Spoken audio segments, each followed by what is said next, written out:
Gracias por asistir a un nuevo video del canal. Hoy vamos a hablar de física, de cómo se pasó de la física clásica a la física cuántica, de pruebas de propiedades cuánticas en lo visible por el ojo humano y de sus interpretaciones. Nos dicen que estamos mucho más cerca de entender los misterios del universo. Los últimos 100 años ha habido cambios importantes en la comprensión de cómo funciona la física. Para entender estos cambios, primero debemos hacer una revisión de lo que se conoce como física cuántica. Al principio del siglo XX, los científicos y la gente común estaban muy cómodos con la forma de entender el universo. Un universo que se veía predecible y lógico. Pero fue cuando llegó el físico Max Planck para quitarnos esas ideas. Él salió con la hipótesis de que la luz se emite y absorbe en paquetes discretos de energía, los que llamó cuantos. El mundo nunca más sería visto de la misma manera. Este fue el inicio de la llamada física cuántica. Pronto se dieron cuenta de que las leyes de Newton, las que nos servían para describir cómo funciona el mundo, no servían para explicar la física en el interior del átomo, ya que la física cuántica sigue otras leyes. Entonces se determinó que las leyes físicas que describen los sistemas pequeños son los de la mecánica cuántica. Pero si todo lo visible es un conjunto de átomos, ¿no debería el mundo visible seguir también las leyes de la física cuántica? La respuesta es sí. Las leyes de Newton son un caso particular de la física cuántica, una aproximación que solo es válida cuando el sistema es grande. Entonces no hay un mundo visible clásico y otro muy pequeño cuántico. Hay un solo mundo y es cuántico. La física en el universo es cuántica. Entonces, al igual que c, la velocidad de la luz en el vacío, es la constante fundamental de la relatividad, h, la constante de Planck, es la constante fundamental de la cuántica. H es una magnitud de acción o energía por tiempo y a diferencia de c, es una magnitud muy pequeña, aproximadamente 6.63 por 10 a la menos 34. Por ser h tan pequeña, explica por qué los fenómenos cuánticos, que después veremos, no se notan en el día a día a simple vista. Supuestamente, nada más procesos con energías próximas a h pueden explorar realmente el mundo cuántico. Es decir, si h fuese mucho mayor, nuestro mundo sería muy diferente. Y si h sería igual a 0, la cuántica no existiría y el mundo seguiría fielmente las leyes de Newton, modificadas por la relatividad de Einstein. Entonces, normalmente no notamos la cuántica porque h es muy pequeña. Una de las claves para tratar de entender la mecánica cuántica está en la función de onda. Broglie propuso que todas las partículas tienen un comportamiento ondulatorio y es la función de onda la herramienta mecánica que describe el comportamiento de estas partículas como ondas. Además describe otras propiedades cuánticas, como el spin, la polarización o su estado de vibración.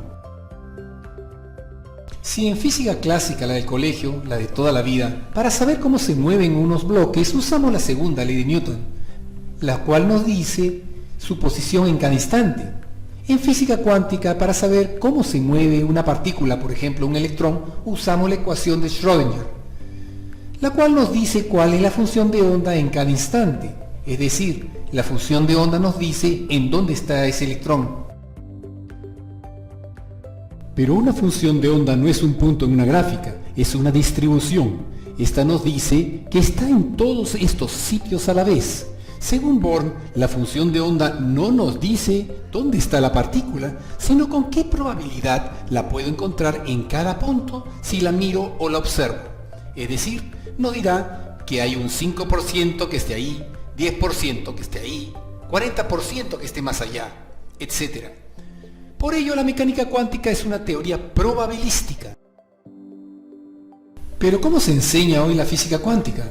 Básicamente se basan en la interpretación de Copenhagen, que fue dada en el Congreso de Solvay en 1927, que dice que cuando medimos, la función de onda colapsa y decide aleatoriamente, dadas las probabilidades de la función de onda, en qué estado aparecer. Este colapso no es físico y no tiene descripción matemática. Muchos no están cómodos con lo establecido en Copenhague. El colapso, por ejemplo, no es algo físico, y las ecuaciones hablan de una función dispersa para describir el estado de una partícula. Por ejemplo, el spin, que puede ser 1 hacia arriba, 0 hacia abajo o ambos a la vez, lo que se conoce como superposición. Pero las medidas hablan de un estado preciso concreto. Lo que ocurre entre medias no se sabe. Pero esto no termina. Que la materia se pueda describir por medio de ondas da lugar a otras locuras. Atentos que viene más.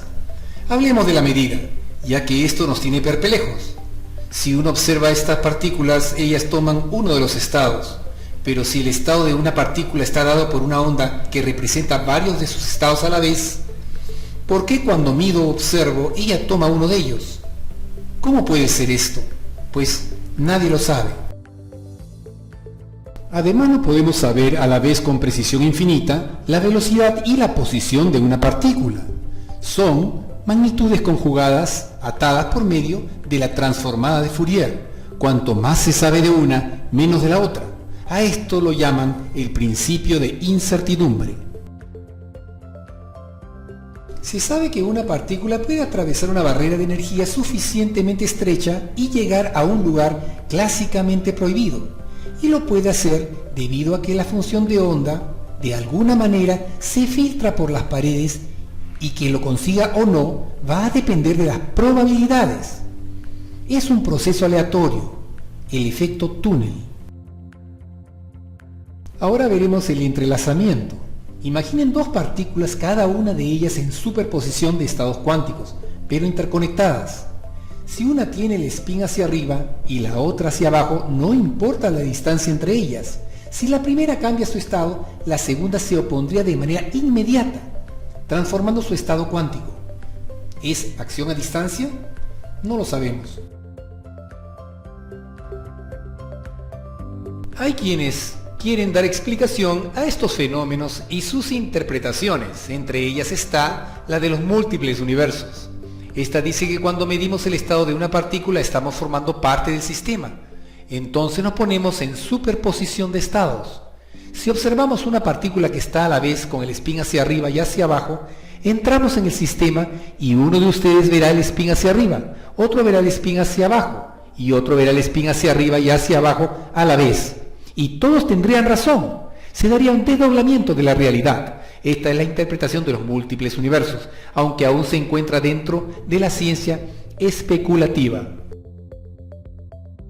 Las observaciones experimentales de la mecánica cuántica son firmes y robustas, con unas matemáticas precisas, pero los científicos que se enfrentan a ella tienen que renunciar a sus prejuicios y convicciones. La única forma que tienen de llevarse bien con esta teoría es usando el famoso consejo que dice: solo calla y calcula. Para evitar la frustración deberían recordar lo que decía Feynman a sus colegas: si usted piensa que entiende a la física cuántica, entonces no la ha entendido. Einstein, después de analizar esta teoría, nos advirtió que solo habíamos visto parte de una teoría mayor, por lo que la veía como una teoría de variables ocultas. Debemos recalcar que la mecánica cuántica se está usando en aparatos de uso masivo y a nivel experimental en varios laboratorios del mundo. Además, ha sido utilizada en varios campos de la ingeniería, como con transistores, láseres, relojes cuánticos y en el área médica en aparatos de resonancia magnética.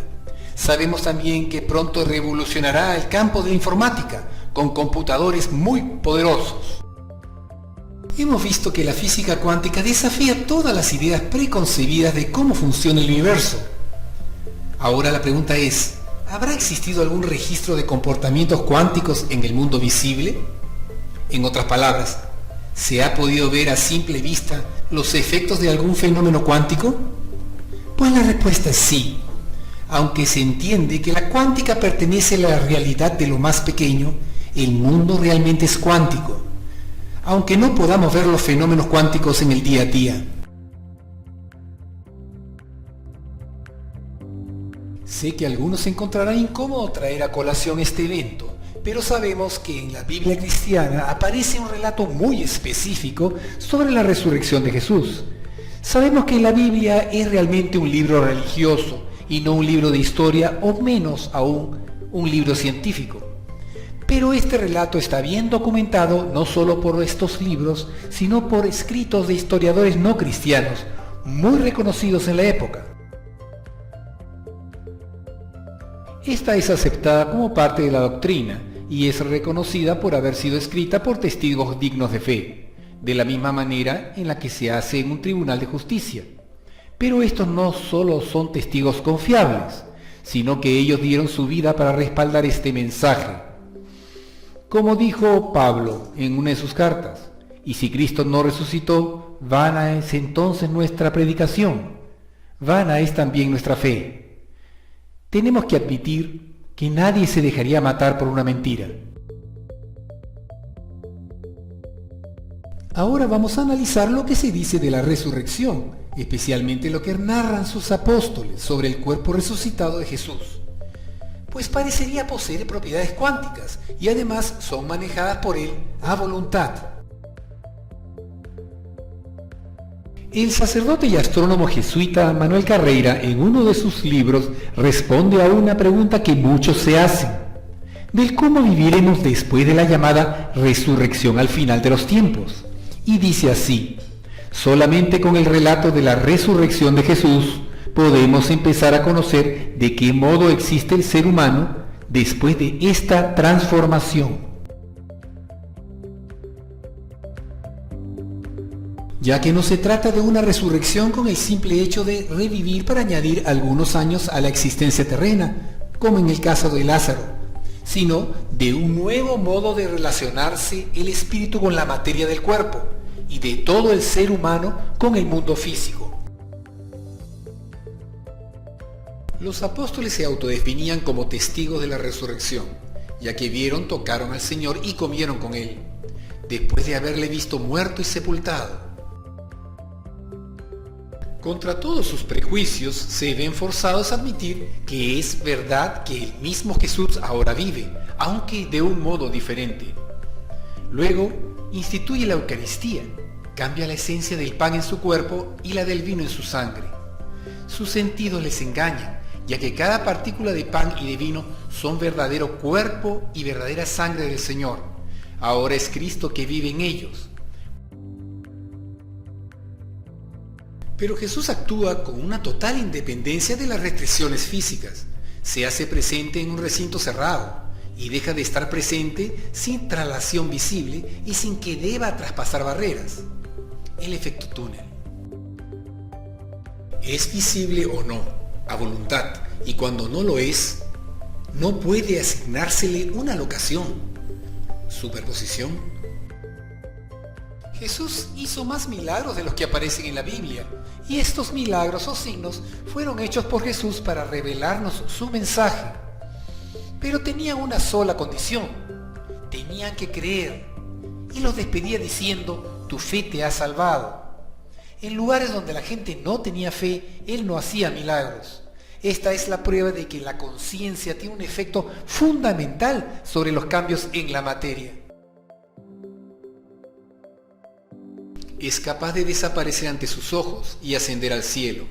En realidad, lo que ocurre a una partícula puede ocurrirle a un conjunto de muchas partículas, a objetos visibles. Algunos podemos creer que es así.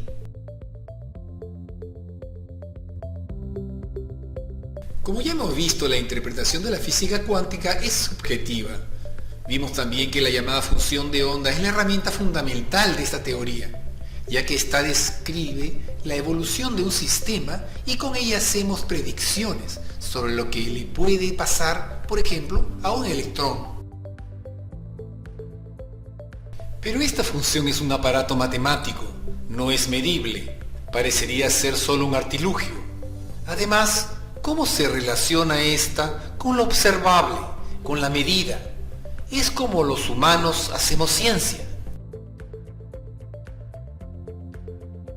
Siempre hacemos medidas en nuestros experimentos. Trabajamos con operadores como el operador momento o posición, que conecta la función de onda intangible con lo que sí podemos ver, con lo que se mide.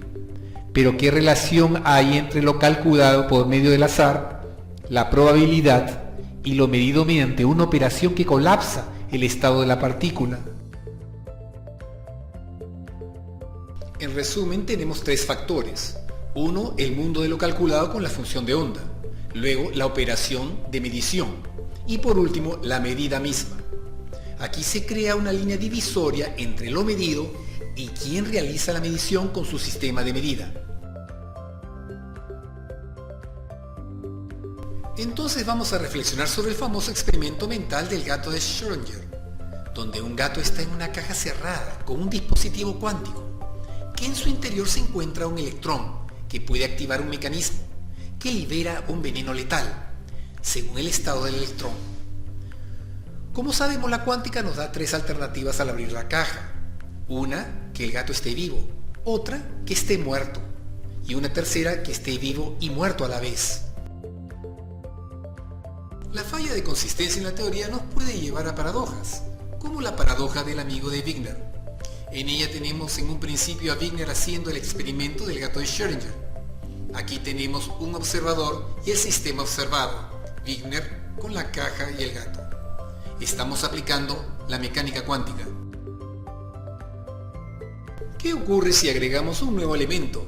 Un amigo que se dispone a entrar en el laboratorio para enterarse del resultado del experimento. Esto nos lleva a dos visiones diferentes. Si por un lado, para Wigner, el observador, lo observado es la caja, el electrón es lo observado y sus instrumentos son los que realizan la medida. Pero para el amigo de Wigner, el electrón y los instrumentos de medida son sistemas físicos interactuando, medidos a su vez con su propio sistema de medida. Aquí tenemos dos descripciones diferentes del mismo sistema, según sea el observador.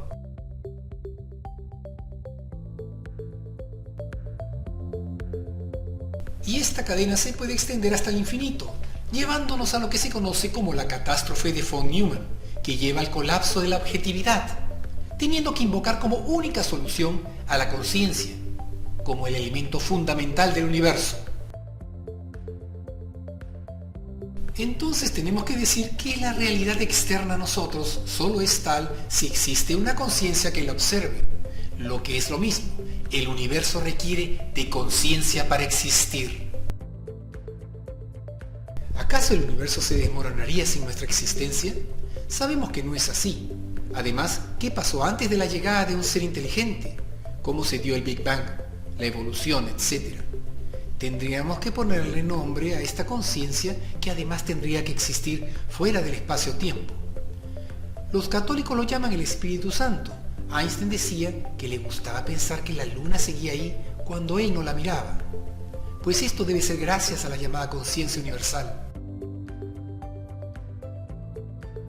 Una posición teológica podría decirnos que una conciencia infinita puede darle a cada partícula una posición de acuerdo a la realidad universal. Los creacionistas afirman que esto nos demuestra que Dios existe y que no solo fue un Dios creador, sino que interviene en cada partícula de la materia, y ha sido así desde el primer momento luego de la gran expansión en el Big Bang. No lo sé. Lo que sí estoy seguro es que los seres humanos hemos tomado por sentado todo lo que nos rodea. Pensamos que el mundo inanimado funciona y lo hace simplemente porque sí. Como decía Weffel, para el que cree no es necesaria ninguna explicación. Para el que no cree, toda explicación sobra. El papel de la conciencia en el modo de entender cuántico nos recuerda la cita bíblica que dice: si tuvierais fe como un grano de mostaza, le diríais a esa montaña, muévete, y ella se movería. La oración es apertura de conciencia. Al creer que se concederá lo pedido, vemos como si es bueno para nosotros, esto interfiere en la materia y en nuestra realidad. Una vez pedí una demostración del poder de la oración. Creo que esta es muy buena. Gracias por asistir. Sabemos que son temas complicados. Esperemos que les haya gustado. Nos vemos en un próximo video.